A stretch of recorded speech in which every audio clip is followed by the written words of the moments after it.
En medio de la tormenta.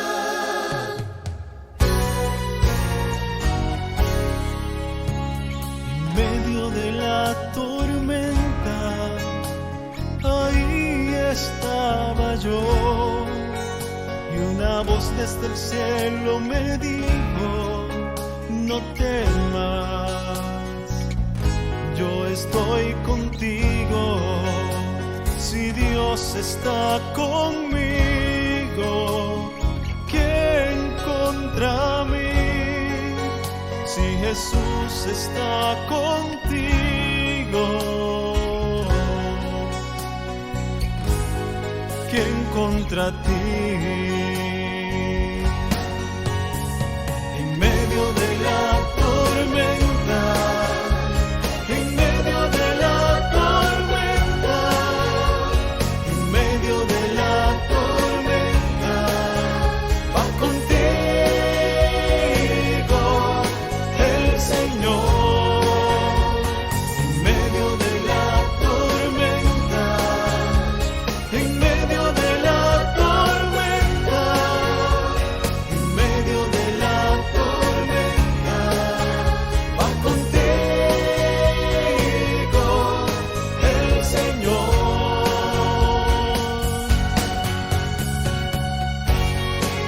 En medio de tus problemas, en medio de tus angustias y dificultades, cuando creas que todo está perdido, cuando creas que estás solo, no temas.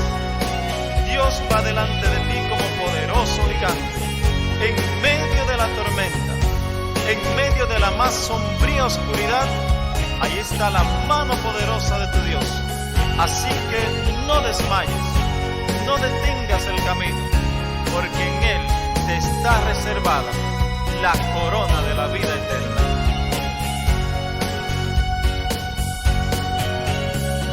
En medio de la tormenta, ahí estaba yo. Y una voz desde el cielo me dijo: no temas, yo estoy contigo. Si Dios está conmigo, ¿quién contra mí? Si Jesús está contigo,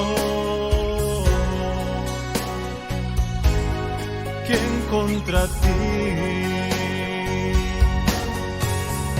En medio de la tormenta, en medio de la tormenta, en medio de la tormenta, va contigo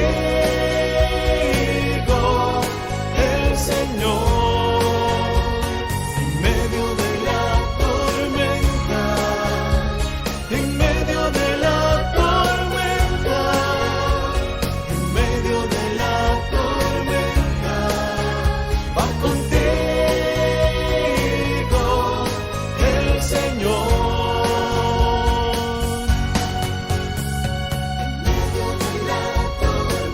El Señor a tu lado estará. Ahí está Dios.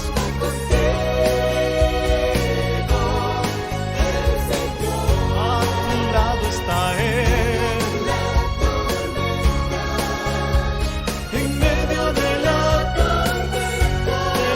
tormenta, va contigo el Señor. En medio de la tormenta, contigo va el Señor.